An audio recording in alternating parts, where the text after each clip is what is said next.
The silence in the Hartwell Medical Center's children's wing was deafening at 2:47 a.m. For Marcus Washington, this quiet hour between the chaos of emergency calls and the morning rush had become sacred. He pushed his cleaning cart down the sterile hallway, the squeak of its wheels the only sound breaking the stillness. What he didn't know was that in room 314, a billionaire's world was about to collide with his in the most unexpected way. Richard Hartwell III hadn't slept in 36 hours. The pharmaceutical mogul sat slouched in an uncomfortable hospital chair, watching his 7-year-old daughter Emma's chest rise and fall with mechanical precision. 3 months ago, a drunk driver had stolen more than just her ability to walk. He'd taken her laughter, her spark, everything that made Emma the vibrant little girl who used to dance ballet in their mansion's grand ballroom. Now she lay motionless, her bright blue eyes staring at nothing,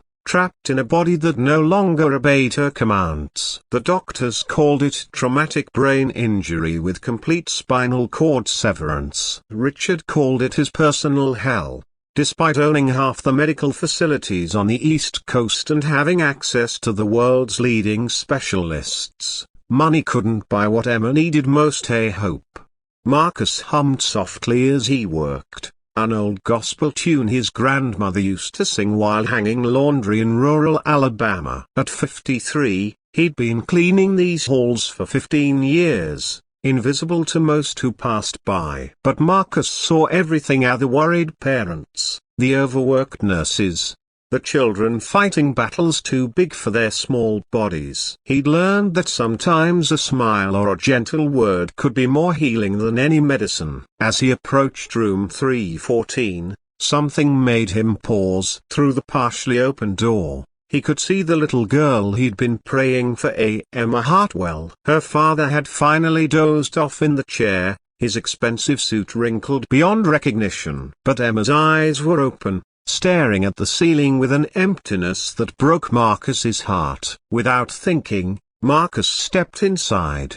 He'd done this before with other children during the lonely night shifts, offering comfort when families were too exhausted to notice. He moved his cart aside and approached Emma's bed with the gentle reverence of someone who understood suffering. "Hey there, beautiful," he whispered, his voice warm as honey. "You having trouble sleeping too?" Emma's eyes flickered toward him, the first purposeful movement her father had seen in weeks. Marcus smiled, encouraged by this small sign of awareness. "You know what my granddaughter used to do when she couldn't sleep?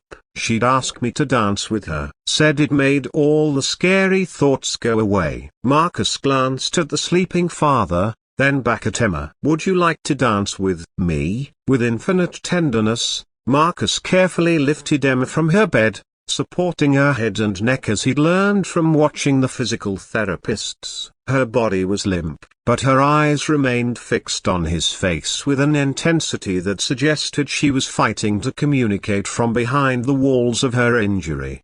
Marcus began to move slowly, swaying gently to the rhythm of the song in his heart. "This here's called His Eye is on the Sparrow," he hummed softly. "My grandmama used to say that if God watches over little sparrows, imagine how much he loves little girls like you." As Marcus danced, something miraculous began to happen. Emma's eyes grew brighter, more focused. The corners of her mouth twitched, not much, but enough to suggest the ghost of a smile. Marcus saw it and his own face lit up with joy. "That's it, baby girl. I see you in there. You're still dancing, even when your body won't cooperate. The music's still playing in your heart, isn't it?" He spun slowly, carefully, treating Emma like the precious princess she was. In that moment, she wasn't a paralyzed patient or a medical case number. She was simply a little girl dancing with a friend who saw her soul beyond her broken body. Richard stirred,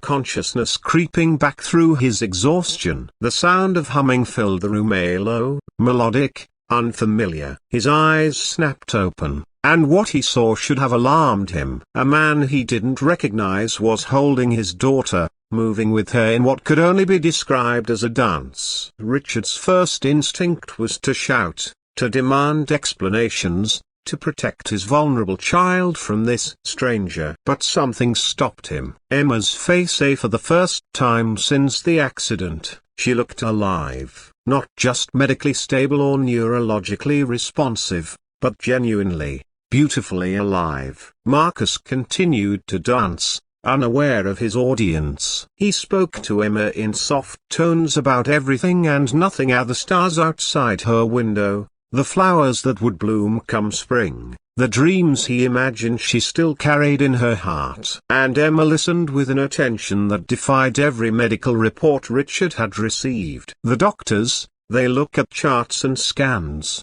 Marcus murmured to Emma, "but they can't see what I see. They can't see that beautiful spirit of yours, still shining bright as ever." Richard watched, transfixed, as his daughter's breathing seemed to deepen, to become more natural. The mechanical rhythm gave way to something more organic, more human. It was as if Marcus's gentle movements were reminding Emma's body how to simply be. When the song in Marcus's heart came to its natural end, he carefully returned Emma to her bed, tucking her blankets around her with the practiced care of a grandfather. "Same time tomorrow night?" he whispered conspiratorially. "I've got plenty more songs where that came from." As Marcus turned to leave, he found himself face to face with Richard Hartwell III. The billionaire's eyes were red with unshed tears, his usually commanding presence reduced to that of a grateful father. "Sir, I can explain," Marcus began, but Richard held up his hand. "How long?" Richard's voice was barely a whisper. "How long what, sir?" "How long have you been dancing with my daughter?" Marcus shifted uncomfortably, suddenly aware that he might have overstepped boundaries. "This was the first time, sir.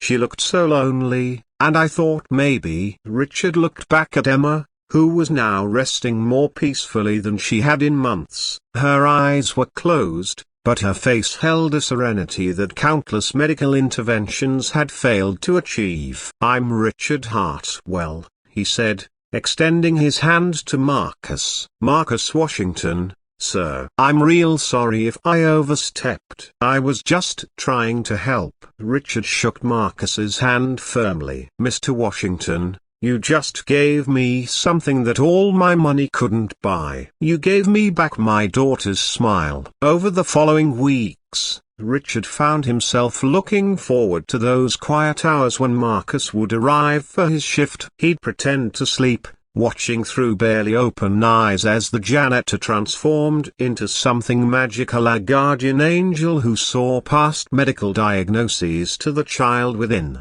Marcus never asked for anything. He never mentioned Richard's wealth or position. He simply showed up each night, bringing music and movement and hope to a little girl who needed all three. He told Emma stories about his own granddaughter, about the neighborhood where he grew up, about the power of music to heal wounded souls. And gradually, miraculously, Emma began to respond. First with eye movements that tracked Marcus's face as he danced, then with facial expressions that grew more pronounced each night. The doctors called it impossible, but Richard called it love in action. 3 months after that first dance, Emma spoke her first word since the accident. It wasn't Daddy or Mama. It was Marcus. Richard realized then that he'd witnessed something that would change not just Emma's life, but his own understanding of what truly mattered. Here was a man who earned minimum wage, showing his daughter a kind of wealth that couldn't be measured in dollars, the wealth of human compassion, of seeing dignity in every person, of believing in miracles when medical science offered only statistics. On the day Emma took her first assisted steps since the accident, Richard made a decision that would surprise everyone who knew him. He didn't just offer Marcus money or a promotion. He offered him partnership. Together, they would establish the Emma Hartwell Foundation for Pediatric Healing Arts, bringing music and movement therapy to children's hospitals across the country.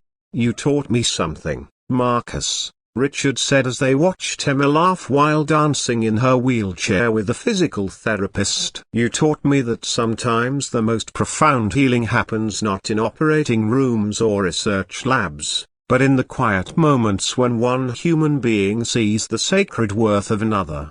Marcus smiled, watching Emma's joy with the satisfaction of someone who'd helped kindle a light in the darkness. "She taught me something too, Mr. Hartwell." "She taught me that angels come in all forms, sometimes as little girls who remind us that broken doesn't mean worthless, and sometimes as fathers who learn to see their children through new eyes." The foundation would go on to help thousands of children, but for Richard and Marcus, success was measured in much simpler terms. It was measured in Emma's laughter echoing through hospital corridors, in the hope returning to parents' eyes, and in the proof that humanity's greatest miracles happen not when we have everything, but when we give everything we have to those who need it most. In a world that often measures worth by wealth and status by success, Marcus Washington had shown that sometimes the richest gifts come from the humblest hearts. And sometimes, the most powerful healing happens not through medicine, but through the simple act of seeing someone else's pain and choosing to dance.